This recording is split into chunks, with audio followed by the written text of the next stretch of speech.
Hi everyone, Mr. K here, doing these Chapter 5 problems that I gave you to do a couple days ago. Let's just jump right in.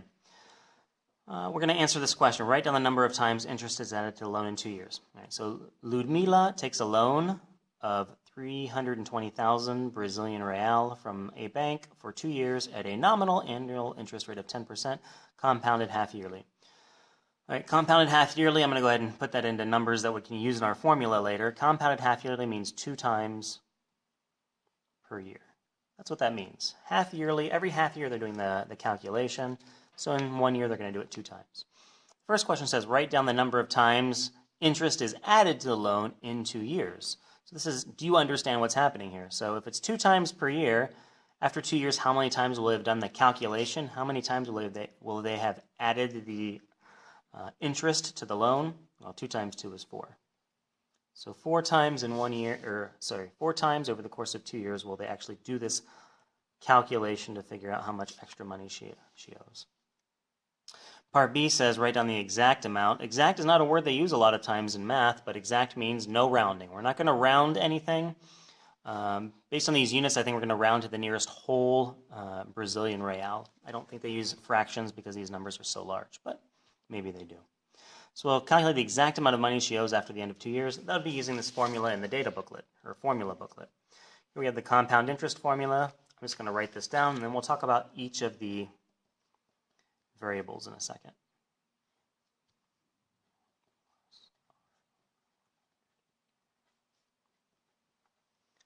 Okay, so we've got our formula written down here. The future value, the value in the future is equal to the current value or present value, times 1 plus R, this is the interest rate in percent. And this is given here. It says R percent nominal annual rate of interest. This is the exact same words they use in the problem. We're going to be writing down the percent number, not the decimal equivalent. So it's actually going to be a whole number in this case. K is the number of times per year we compound, which we had said was 2 earlier. And N is the number of years, which was given as 2 years as well. So we're going to plug all those values in.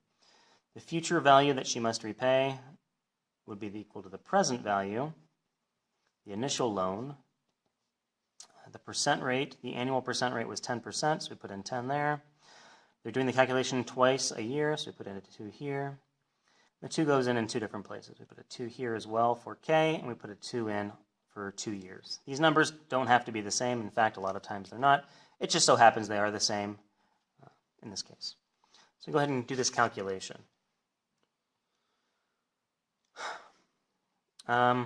We can do it all at once, making sure we do the proper parentheses. Remember, these have to be in parentheses here.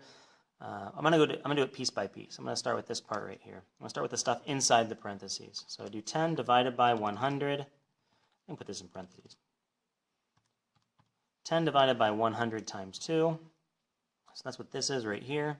And I take that and I add 1 to it.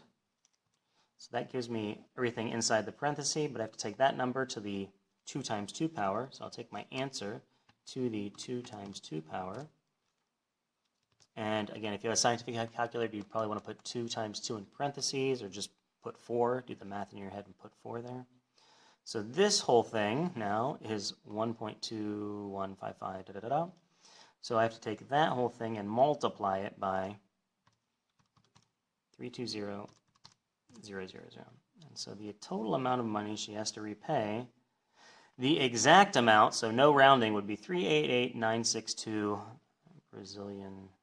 So I'm going to go ahead and write that down here in this answer part. For the test, for my test, you don't need to write it down here, but it's good practice if you're an IB student to write it there. If you're a high school diploma student, you can just go ahead and box your answer here and move on. All right, so this was part A, this was part B. Part C says, calculate the percent error. Now this is actually a chapter 1 question. So since I'm not specifically testing over that today, you won't have a question like this on the exam. But this is good review for if you're an IB student or even if you're a high school diploma student, this will be a semester exam question. So calculate the percent error. The good news is the percent error is also in the formula booklet. We have percent error is here, is the error is equal to this formula. So let's go ahead and write down the formula. And again, we'll talk about each of these terms once I have it written down. All right, so we have VA is the approximate amount, and VE is the exact amount. So here we have the exact amount. We calculated the exact amount, and it says she estimates she will have to pay $360,000. So we just have to plug those values in. You have to be really, really careful. It stinks that estimate and exact both begin with E, but they are different. It stinks that the approximate value and actual value both begin with A, but they mean opposite things. So let's be very, very careful that we don't use the wrong word for E and for A. E is the exact amount, A is the approximate amount, or the incorrect amount. So this is the incorrect, the approximate amount, so we're going to put that in here. Minus the exact amount, the true amount, divided by the true amount, absolute value of that, times 100%. Ran out of space there. Apply that into our calculator, 360 minus 388,962. Don't want to make any silly errors by putting in the wrong numbers. So that's the top of my fraction. I'll take the top of my fraction divided by the bottom of my fraction. And I get this number, and I'll multiply that number by 100. So that's my percent. But again, notice that I have a negative number here, and I have absolute value, so I'll just take my negative number and make it positive. 7.4459. When rounding to 3 significant figures, we're going to round this value. Because this is a 5, we round it up to 7.45%. And I'll copy that number down here in the box, 7.45%.